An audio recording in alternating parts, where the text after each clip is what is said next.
오늘 하나님께서 우리에게 주신 말씀은 사무엘하 15장 1절부터 14절까지의 말씀입니다. 사무엘하 15장 1절부터 14절까지의 말씀입니다. 제가 가진 성경, 구약성경 486쪽에 있습니다. 사무엘하 15장 1절부터 14절까지의 말씀을 제가 한 절 읽고 여러분들이 한 절 읽고 마지막은 함께 읽으며 교독하도록 하겠습니다. 제가 먼저 읽도록 하겠습니다.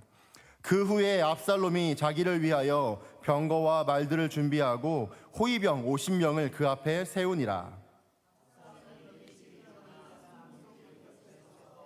어떤 사람이든지 송사가 있어 왕에게 재판을 청하려 올 때에 그 사람을 불러 이르되 너는 어느 성읍 사람이냐 하니 그 사람의 대답이 종은 이스라엘 아무 지파에 속하였나이다 하면 압살롬이 그에게 이르기를 보라 내 일이 옳고 바르다마는 내 송사를 들을 사람을 왕께서 세우지 아니하셨다 하고 또 압살롬이 이르기를 내가 이 땅에서 재판관이 되고 누구든지 송사나 재판할 일이 있어 내게로 오는 자에게 내가 정의 베풀기를 원하노라 하고 사람이 가까이 와서 그에게 절하려 하면 압살롬이 손을 펴서 그 사람을 붙들고 그에게 입을 맞추니 이스라엘 무리 중에 왕께 재판을 청하려 오는 자들마다 압살롬의 행한이 이와 같아서 이스라엘 사람의 마음을 압살롬이 훔치니라.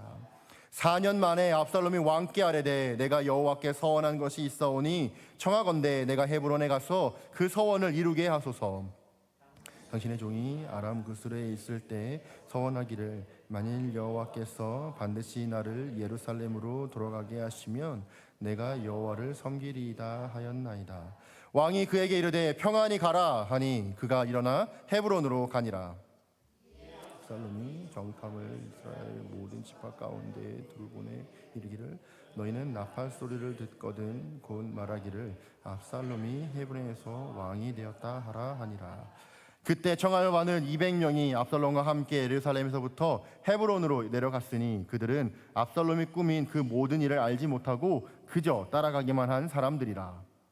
제사 드릴 때 압살롬이 사람을 보내 다윗의 모사길로 사람 아비데웻을 그의 영읍 길로에서 청하여 온지라 반역하는 일이 커가매 압살롬에게로 돌아오는 백성이 많아지니라.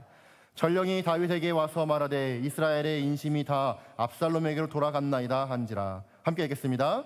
다윗이 예루살렘에 함께 있는 그의 모든 신하들에게 이르되 일어나 도망하자. 그렇지 아니하면 우리 중 한 사람도 압살롬에게서 피하지 못하리라. 빨리 가자. 두렵건대 그가 우리를 급히 따라와 우리를 해하고 칼날로 성읍을 칠까 하노라. 아멘. 우리 성도님들께서는 가정과 직장에서 하루에 얼마만큼의 대화를 나누며 살아가고 계십니까? 대화는 일반적으로 상대방을 더욱더 잘 이해하고 공감하기 위해서 합니다. 하지만 종종 우리가 대화를 할 때에 의도치 않게 다툼으로 끝나는 경우도 우리는 경험을 하게 됩니다. 대화는 서로의 생각을 나누고 더 좋은 길을 찾거나 상대방의 상황을 듣고 이해하는 과정임에도 불구하고 대화하는 두 사람이 자기 자신의 주장만을 내세우고 이기적인 생각을 하면 결국 그 대화는 실패하게 됩니다.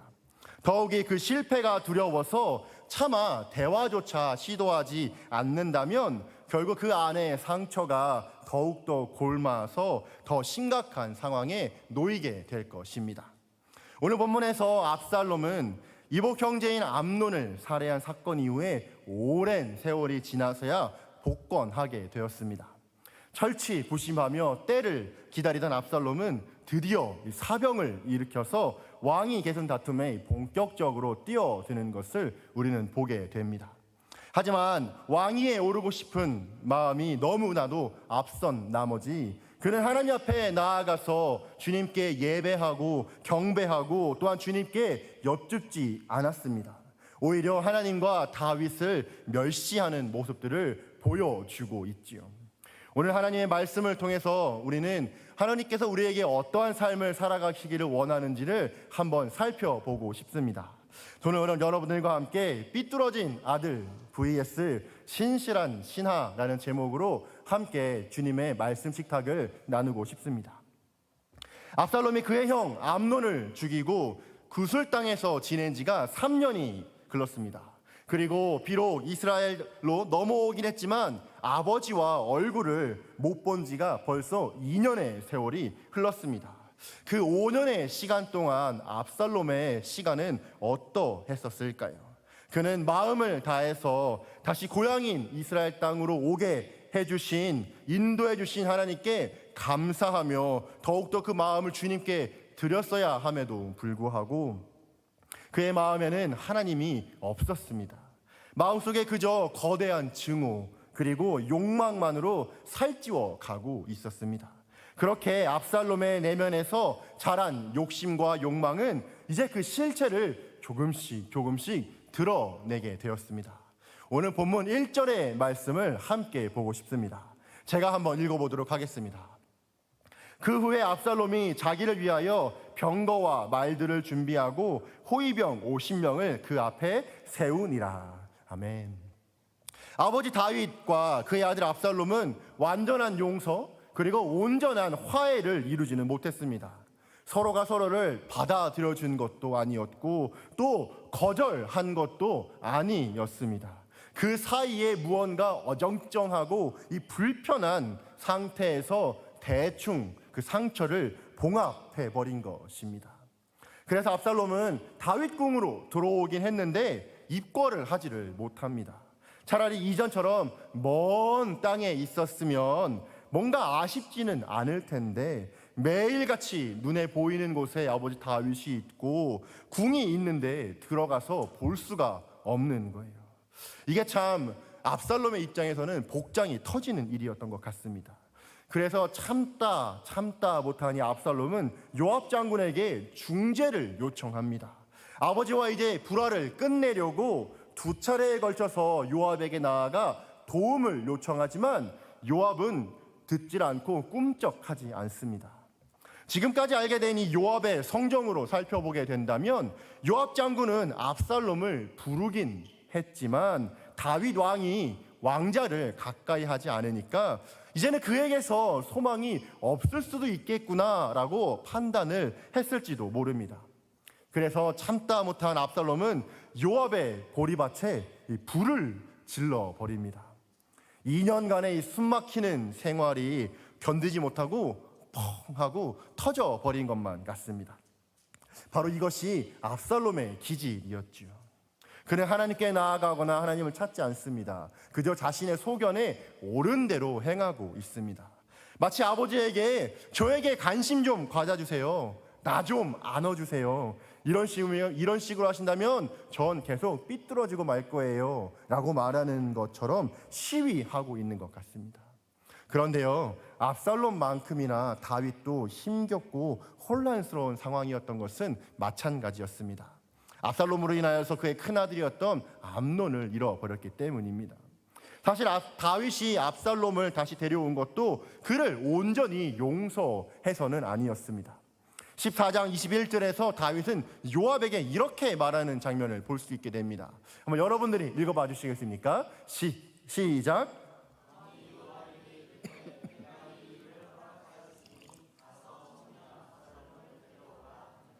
아멘. 다윗은요, 자신의 아들을 가리켜서 청년 압살롬이라고 이야기를 합니다.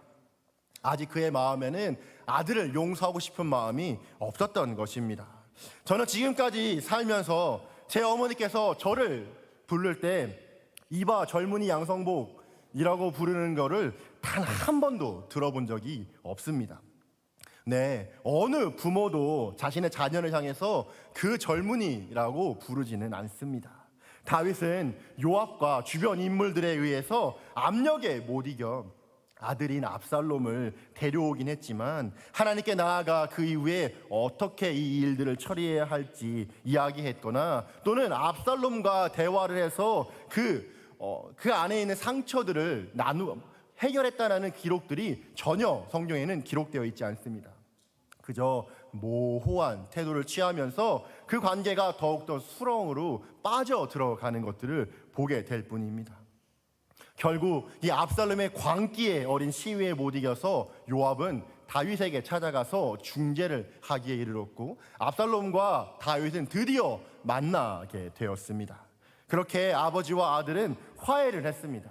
이후에 이제 우리는 해피엔딩을 기대할 것만 같았는데 왕궁에 평화가 찾아오는 것이 자연스러운 일인 것만 같은데요, 압살롬 지난 5년 동안의 세월 동안 몰래 어둠 속에서 자신만이 키워온 이 욕망을 하나씩 하나씩 꺼내놓기 시작합니다. 오늘 본문의 1절에서 보게 되어지면 압살롬은 병거와 말을 준비하고 호위병 50명을 앞에 세웠다라고 기록을 하고 있습니다. 여기에서 이 호위병이라고 하는 말은 히브리어로 이심라침이라는 말입니다. 달려가는 사람이라는 뜻을 가지고 있는데요, 즉 당시 왕의 마차 앞에서 뛰어다니면서 마차가 지나갈 길을 정비하거나 마차를 호위하던 경호 부대를 가리켜 이르는 말입니다.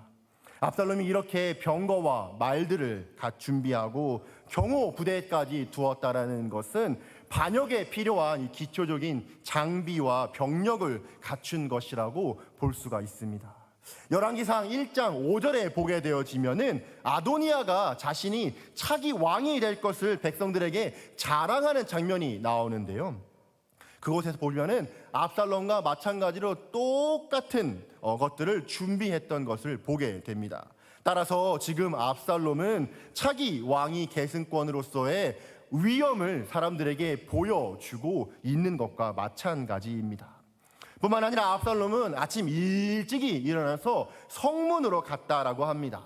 그리고 그 길을 지나는 사람들에게 내 송사를 들을 사람을 왕께서는 세우지 아니하였다라고 거짓말을 합니다.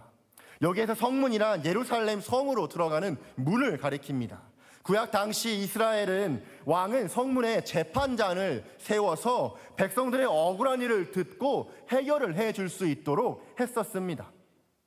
왕이 송사를 들을 재판장을 세우지 않았다라고 하는 것은 왕으로서 마땅히 해야 할 업무를 하지 않고 있다라고 압살롬이 거짓말을 하며 백성들에게 그 아버지 왕을 비방하고 있는 것입니다. 더욱이 압살롬은 공식적으로 왕에게 임명된 재판관이 아니었습니다. 그럼에도 불구하고 성문 앞 사람들에게 자신이 재판관이 되어서 이런저런 일들을 재판하고 있었던 것이죠. 왕자라는 신분을 이용해서 재판을 함으로써 하나님과 다윗 왕에게 자신이 가지고 있는 이 악함을 드러내고 있는 것입니다. 성경은 그가 왜 그렇게 했는지 아주 가감없이 그리고 냉정하게 이야기를 해줍니다. 6절과 10절에서는 이렇게 이야기를 합니다. 6절 말씀을 한번 읽어보시겠습니까? 10절은 제가 읽어보도록 하겠습니다. 시작.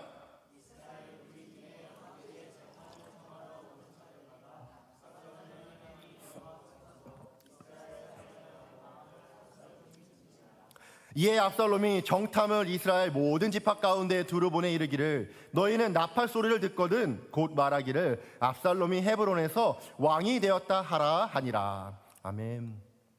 오늘 읽은 이 6절에서 훔치다라는 말은 특별히 남을 속여서 훔치는 것을 가리키는 말입니다. 지금까지 압살롬이 해왔던 모든 일들이 이스라엘 백성들을 진심으로 사랑해서가 아니었습니다. 그저 사람의 마음을 훔치기 위해서 한 것이었다라고 성경은 평가를 하고 있습니다. 그들을 기만하는 술책으로 인기를 얻으려고 했던 행동이었던 것이에요. 우리가 한번 생각을 해볼까요? 내가 억울한 일이 생겼습니다. 그래서 재판을 하러 성문으로 갔는데요, 이 차은우, 원빈 같이 아주 말끔하고 잘생긴 청년이 나의 억울한 마음을 들어주면서 제 손을 잡아주고 거기에 입 맞춰주는 거예요. 그러면서 저한테 걱정하지 말라고 합니다.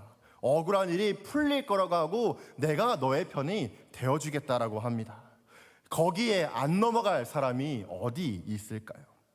즉 다윗 왕에게 가야만 하는 이 백성의 마음을 압살롬이 정상적인 방법이 아닌 잘못된 방법으로 백성의 마음을 조금씩 한 명씩 한 명씩 훔치고 있었던 것입니다. 도둑질하고 있었던 것이죠. 압살롬은 이 차근차근히 지도자가 되기 위해서 성실하게 백성들을 섬기며 존경받고 하나님을 섬기며 주님의 마음을 구하여야 했지만, 그렇게 하지 않고 성급하고 바람직하지 못한 방법으로 압살롬은 백성들의 마음을 훔치는 방법을 선택했던 것입니다. 그렇게 사람들의 마음을 하나하나 훔친 지 4년의 시간이 또 흐릅니다. 그는 이제는 다윗에게 헤브론으로 가겠다라고 요청을 합니다. 왜 헤브론으로 그는 가고 싶었던 것일까요? 압살롬이 헤브론으로 가기에 마음먹은 것은 그곳이 정치적으로 또한 종교적으로 굉장히 유서가 깊은 장소였기 때문입니다. 뿐만 아니라 우리 모두 기억하시죠? 헤브론은 아버지 다윗이 왕이 되어서 7년 6개월 동안 다스렸던 곳이기도 합니다. 그런데 다윗이 수도를 헤브론에서 예루살렘으로 옮기게 되었습니다. 헤브론 사람들은 그 안에 서운한 마음을 가지게 되었을 것입니다. 왕이 어디로 가시지? 이렇게 우리를 이렇게 버리시는 건가? 우리는 어떻게 되는 거지? 하는 섭섭한 마음이 헤브론 사람들에게는 있었을 것입니다. 그런데 압살롬은 그 헤브론 사람들의 마음을 이용하기 위해서 그곳으로 가는 것이죠. 그리고 결국 그는 그곳에서 왕이 되었습니다. 사랑하는 성도님들, 오늘 성경 말씀을 통해서 우리가 배우게 되는 믿음의 원리가 있습니다. 그것은 하나님의 백성이 우리 성도들에게 미루어두면 안 되는 것이 있다라는 것이죠. 바로 회개와 용서입니다.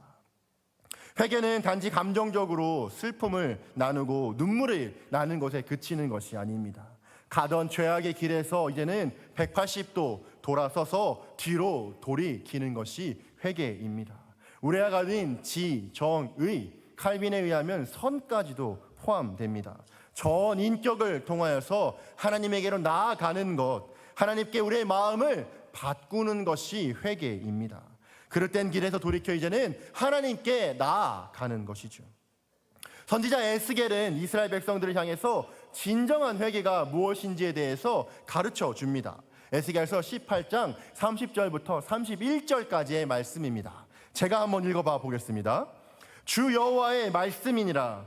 이스라엘 족속아, 내가 너의 각 사람이 행한 대로 심판할지라.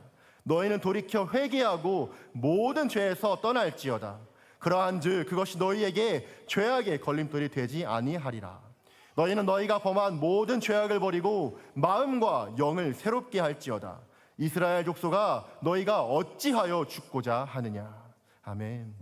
결국 회개란 하나님께로 돌아가서 그 죄를 용서받는 것입니다. 그런데요, 여기서 중요한 것은 회개는 마음의 변화만을 의미하는 것이 아니라 열매를 맺는 것입니다.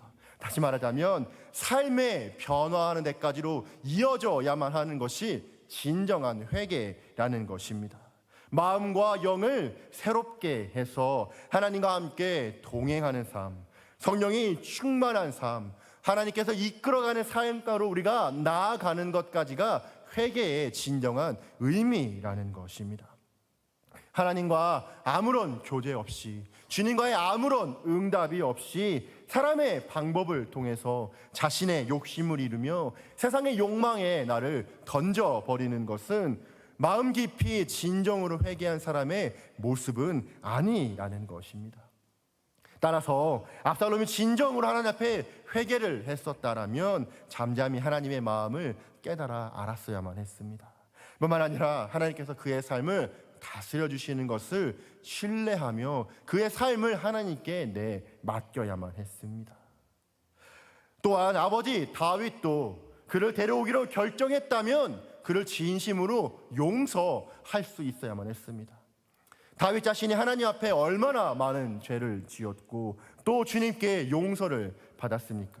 그렇게 자신 역시도 용서받은 것을 기억하며 하나님 아버지의 마음으로 그의 아들 역시도 용납할 수 있는 마음이 있어야만 했습니다. 사건 사고를 해결할 때 이 위급한 환자를 치료하는 환경이나 상황 등에서 이 골든타임이라는 말을 사용합니다. 이 골든타임이라 불리는 그 시간 안에 적절한 조치를 취하게 되면 범죄 사건을 보다 더 효율적으로 해결할 수가 있고 병원에서 생명을 살릴 확률이 더 높아진다고 합니다. 그러나 아무런 성과 없이 이 골든타임을 놓쳐버리게 된다면 회복과 해결이 더 어렵게 된다고 하네요. 오늘 사무엘 하에 이 기록된 다윗과 압살롬의 모습을 보면서 용서에도 골든타임이 있지 않을까 하는 생각을 하게 되었습니다. 그 시간이 지나면 관계를 회복하는 것이 걷잡을 수 없이 어려워질 수도 있는 것이죠.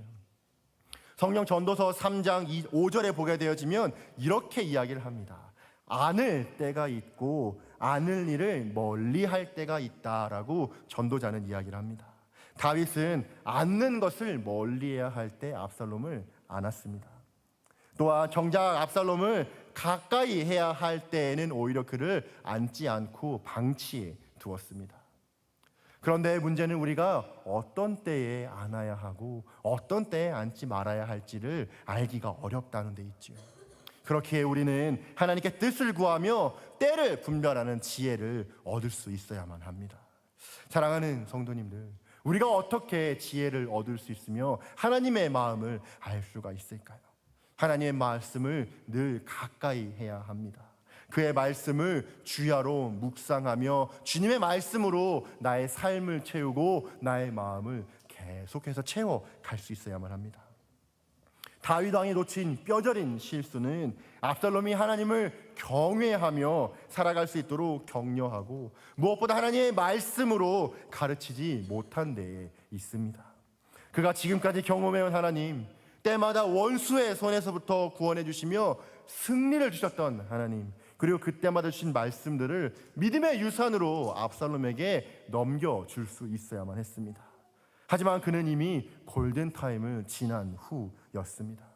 압살롬은 비참해질 대로 비참해졌고 그 자신을 받아주지 않는 아버지에게 이제는 그 대가를 치르기로 작정을 했던 것이죠. 압살롬의 이런 자기 중심적인 이 기질은 오늘 본문 15장에서도 클라이막스로 나아가게 됩니다.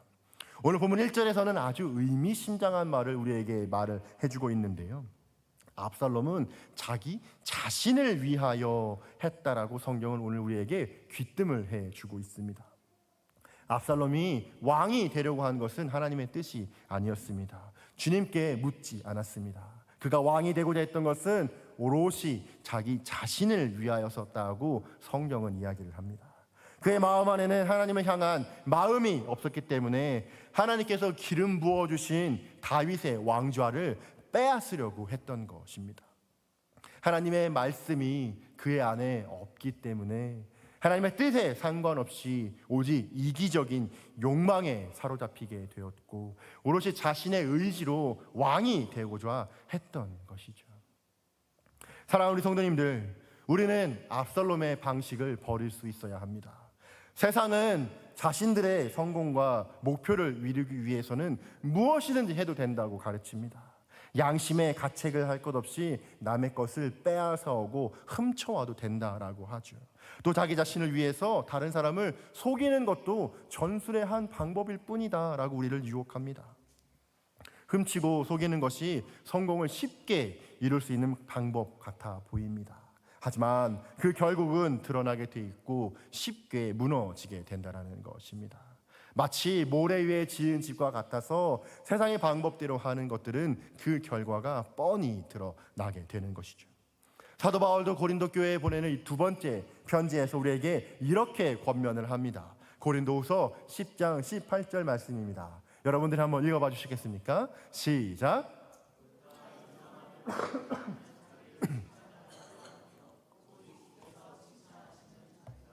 아멘. 세상의 가치관은 자신을 높이기 위해 나 자신을 자랑하라고 합니다. 이기기 위해서 상대방을 깎아내리라고 합니다. 하지만 하나님의 백성인 성도는 그렇게 해서는 안 됩니다. 그것은 성도의 삶이 아니죠. 성령은 진정으로 높아지고자 하는 길은 자신을 높이는 것이 아니라 오히려 자신을 낮추고 비우는 것이라고 이야기를 합니다. 내가 나 스스로를 자랑하는 것이 아니라 하나님께서 우리를 자랑하게 하는 것이 성도가 가져야 할 마음의 자세라는 것이죠. 바로 그것이 예수께서 우리에게 보여주신 생명의 길인 줄을 믿습니다. 저는 우리 귀한 미러키 침례교회 모든 성도님들께서는 세상의 성공보다는 나 자신의 유익보다는 하나님의 뜻과 비전이 무엇인지를 발견하는 성도님으로 살아가셨으면 좋겠습니다. 그래서 하나님의 말씀대로 진실하게 사는 그리스도인이 되시기를 진심으로 축복합니다. 압살롬처럼 자신의 인생을 살아가지 마십시오. 하나님의 말씀 안에서 주의 성실하심과 주님의 열심 안에서 살아가십시오. 그리고 여러분들이 하는 모든 삶의 영역이 주님께 드려지게 되고 주님의 다스리심이 여러분들의 삶 안에서 드러날 수 있게 하십시오. 하나님의 나라가 여러분의 삶을 통해서 더욱더 확장되어지시기를 진심으로 축복합니다. 더 나아가서 압살롬의 반란 소식을 들은 다윗은 두려워하며 도망치기에 이릅니다. 그 와중에 다윗은 이 가드 사람 이때에게 돌아가라고 권면을 하는데요, 이때는 다윗을 따르겠다라고 이야기를 합니다. 정말 그런지 15장 21절의 말씀을 한번 보도록 하겠습니다. 같이 읽어볼까요? 시작. 이때가 왕께 대답하여 이르되 여호와의 살아계심과 내 주 왕의 살아계심으로 맹세하옵나니 진실로 내 주 왕께서 어느 곳에 계시든지 사나 죽으나 종도 그곳에 있겠나이다 하니. 아멘. 평안했던 다윗의 궁에 풍파가 불어 닥치고 이미 나이가 많이 든 다윗은 이 반역을 힘으로 이길 수 없다라고 판단을 했던 것 같습니다. 급히 피난길에 오르게 되죠. 성경은 다윗 일행이 기드론 시내로 갔다라고 이야기를 전해줍니다. 이 기드론은 예루살렘과 감람산 사이에 있는 약 3.5마일 정도가 되는 길입니다. 어두운 또는 혼탁한이라고 하는 의미를 가지고 있는데요, 이 성에서 흘러나오고 있는 이 오물들이 기드론 시내를 통과했기 때문에 그곳에 있는 물이 항상 뿌옇고 탁했다고 합니다. 나중에는 사람들이 쓰레기나든지 더러운 것들을 그곳에 버리게 됐기 때문에 그 물이 이제는 검게 변해 버렸다라고도 합니다. 어쩌면 이 모습은 다윗의 현재 모습을 보는 것 같이 여겨지지 않습니까? 그의 마음도 까맣게 타 들어가고 그를 둘러싼 상황 역시도 해답이 전혀 보이지 않는 아주 깜깜한 답답한 상황처럼 느껴집니다. 이 과정에서 다윗을 따라간다는 것은 목숨을 장담하지 못하는 고난의 길이 될 것임이 분명합니다. 그런데요, 오늘 성경에서는 다윗의 피난길에 또 다른 면을 보여주고 있는데요, 다윗을 따라갔던 많은 사람, 많은 세력이 있었을 텐데 성경은 굳이 그렛 사람, 또한 블렛 사람, 가드 사람이 다윗을 따라갔다라고 가장 먼저 이야기를 합니다. 여러분들도 잘 아시다시피 이들은 모두 외국인들입니다. 다시 말하자면 이방 사람들이죠.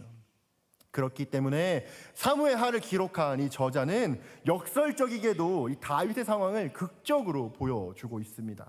이방 사람들은 목숨을 걸면서까지도 다윗을 따라가고 있는데 정작 이스라엘의 왕자는 아버지 왕을 향해 칼을 겨누고 있다라는 이 어처구니 없는 상황을 기가 막힌 방법으로 설명을 하고 있는 것이죠.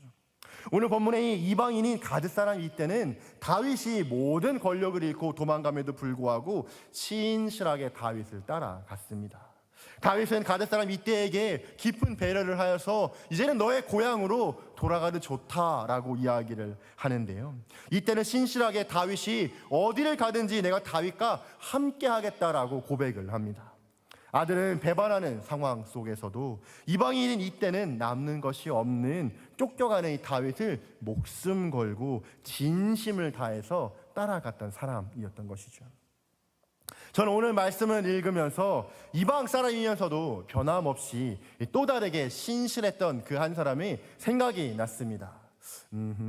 여러분들도 다들 기억이 나시죠? 우리의 머릿속에 떠오르는 그 인물, 바로 모압 여인 룻입니다. 이 시어머니 야오미는 이름 자체가 기쁨, 희락이라는 뜻인데 그녀는 기근을 피해 모압 땅으로 갑니다. 하지만 그곳에서 남편과 두 아들을 모두 잃어버리게 됩니다. 이 집안의 대가 끊어지면서 모든 소망이 사라지게 되었죠. 이제 그야말로 아무것도 없는 빈털터리가 되어서 베들레헴 고향 땅으로 다시 돌아가는데 나오미는 룻에게 내가 이제 너의 고향으로 돌아가도 좋다라고 말하지만 룻은 그렇게 하지 않고 시어머니 나오미를 따라갑니다. 이때 룻이 나오미에게 했던 말이 룻기 1장 16절에 기록이 되어져 있습니다. 제가 한번 읽어보겠습니다. 룻이 이름에 내게 어머니를 떠나며 어머니를 따르지 말고 돌아가라 강권하지 마옵소서. 어머니께서 가시는 곳에 나도 가고 어머니께서 머무시는 곳에 나도 머물겠나이다. 어머니의 백성이 나의 백성이 되고 어머니의 하나님이 나의 하나님이 되시리니. 아멘. 저는 이 말이 단지 시어머니를 따라가겠다고 조르는 철부지의 말로 전혀 들리지 않습니다. 정말 멋진 아름다운 신앙 고백처럼 들립니다. 가진 것이 없는 나오미였지만 그녀가 섬기는 하나님을 보았던 룻은 진실한 마음으로 나오미를 따라 베들레헴으로 가겠다고 결단합니다. 이제는 당신이 섬겼던 하나님이 나의 하나님이 되었고 나도 내 하나님을 당신을 따라 섬기겠다라고 신앙을 고백하고 있는 것이죠. 다윗 왕국이 지금 무너져 가고 있지만 이때가 다윗을 향해 했던 이 말이 이와 같지 않았을까요? 나는 다윗 왕 당신을 통해 일하신 하나님을 믿습니다. 당신을 통해서 하나님의 약속들이 성취될 것을 나는 신뢰합니다. 그러니 나는 당신을 따라가겠습니다. 나를 떠나가라고 말씀하지 마십시오. 당신 하나님이 나의 하나님입니다 라고 이때 역시도 똑같이 신앙을 고백하고 있는 것이 아닐까요? 옛말에 10년이면 강산이 변한다고 했습니다. 하지만 오늘날은 어림도 없죠. 5년 아니면 빠르면 3년이면 세상이 변하는 시대입니다. 그만큼 복잡하게 변하면서 예측할 수가 없죠. 이러한 삶의 상황 속에서 우리가 믿을 수 있는 사람은 어떤 사람일까요? 믿을 수 있는 사람은 아무래도 처음과 끝이 같은 신실한 사람일 것입니다. 성경은 처음과 끝이 같은 사람을 신실하다라고 얘기하는데요. 히브리어로 이 신실하다라고 하는 말은 에메트라고 하는 말입니다. 여기에서 자음만 따서 이응, 미음, 티귿을 보면은 첫 글자 이응은 히브리어 알파벳의 가장 첫 번째 글자인 알렙입니다. 미음은 중간에 위치하고 있는 mem이라고 하는 자음입니다. 티귿은 히브리어 알파벳의 가장 끝에 있는 테트라고 하는 말입니다. 그래서 이 신실하다라고 하는 말의 뜻은 처음, 중간, 끝이 동일하게 같은 사람을 의미하는 것이 신실하다라는 말입니다. 바로 오늘 이때의 모습이 그런 사람의 모습이 아닐까요?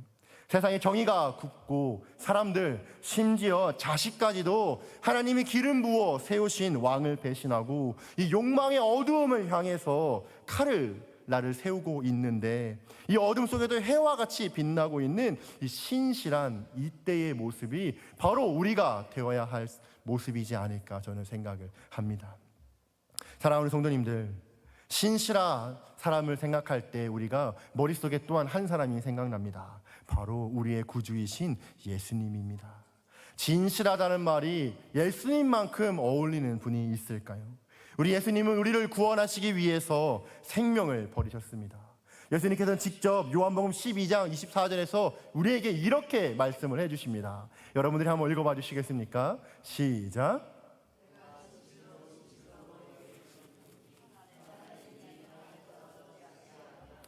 한 알 그대로 있고 죽으면 많은 열매를 맺느니라. 아멘.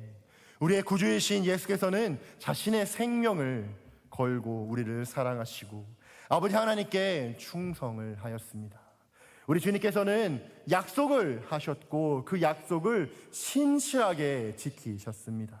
그래서 예수님은 가장 완벽하게 신실하고 또한 진실하신 분입니다.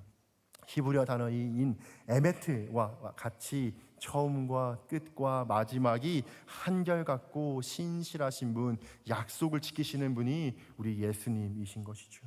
예수님은 그 신실함으로 우리를 위해 이 땅 가운데 오셨고 우리를 구원하기 위해 십자가에서 돌아가셨으며 부활하셨습니다. 여러분, 예수의 제자로서 살아가는 우리 성도의 삶이라는 게 바로 이런 것 아닐까요? 오늘 이때와 같은 모습이 우리들이 살아가야 할 신실함의 모습이 아닐까요? 예수님의 신실함을 본받아서 우리의 생명을 걸고 예수님을 사랑하고 감사하는 삶이 우리의 성도의 삶이 아닐까요? 사나 죽으나 주를 위해 살고 죽는 것, 바로 그것이 하나님께서 우리에게 바라시는 꿈인 줄을 믿습니다. 뿐만 아니라 예수를 우리가 사랑하는 것 같이 우리 교회 공동체와 지체의 주변에 이웃들에게 신실하고 진실한 친구와 미랄이 되어야 될 줄을 믿습니다. 오늘날 우리는 물질 만능주의 세상에 살아가고 있습니다. 한국에서는요, 이 초등학교 아이들이 아파트 평수에 따라서 친구들이 결정된다고 합니다. 이 다윗이 아버지인 한 사람의 신앙인으로서 아들 압살롬에게 하나님의 말씀을 가르치지 않고 믿음의 유산을 넘겨주지 못했던 것처럼 우리도 어린 자녀들에게, 또한 친구에게, 지체들에게, 이웃들에게 하나님의 말씀을 주지 못하고 세상의 가치관에 따라 사는 삶을 보여주진 않았는지 우리가 또한 뒤를 돌아보아야 할 것 같습니다. 하나님의 말씀은 가정을 세웁니다. 공동체를 굳건하게 해줍니다. 신앙으로 하는 격려는 넘어져 있는 지체를 일어나게 합니다. 가드 사람 이때는 자기를 떠나라고 하는 이 다윗의 말에 여호와의 살아계심을 두고 맹세합니다. 나는 당신을 떠나지 않겠습니다. 나도 내 하나님을 신실하게 섬기겠습니다 라고 말합니다. 이 고백을 듣고 다윗은 그동안 잊어버렸던 하나님을 다시 기억하지 않았을까요? 고난 중에 여호와를 더 의지하게 되었을 것입니다. 뿐만 아니라 이때를 보면서 끝까지 나와 함께 하시는 그 하나님을 다윗은 기억하게 되었을 것입니다. 네, 그렇습니다. 이처럼 우리가 어려움 가운데에서 있는 사람을 옆에서 믿음으로 세워주게 되면 그들은 주님을 더욱 의지하게 될 것입니다. 더욱이 다윗은 수많은 고난 중에 함께 있었던 많은 믿음의 사람들이 있었죠. 사무엘, 요나단, 또 이때와 같은 믿음의 사람들이 그를 곁에서 지켜주었습니다. 우리도 이들과 같이 우리 옆에 있는 지체, 우리 옆에 있는 이웃들, 우리 가정, 우리 공동체를 지키며 신실하게 믿음으로 격려하는 사람들이 되어야 할 줄을 믿습니다. 박희성 님이 쓴 질문하는 믿음이라는 책에는 이런 글이 소개가 되어져 있습니다. 하나님을 믿는 사람에게는 다른 점이 있다고 합니다. 그리스도인은 낙심할 때 하나님을 찾는다는 것입니다. 마음이 불안할수록 하나님을 향해 더욱더 달려가게 됩니다. 그런데요, 예수를 믿지 않는 사람에게는 이런 것이 없다고 합니다. 낙심하면 그 낙심 속에 주저앉게 되는 것이죠. 그래서 나에게 무슨 일이 있었느냐 하는 것이 중요한 게 아니라 내 마음이 어떻게 반응하는가가 중요하다라고 이야기를 합니다. 그렇습니다. 문제가 아닙니다. 그 문제에 대해 우리가 어떻게 반응하느냐가 진짜 큰 문제라는 것입니다.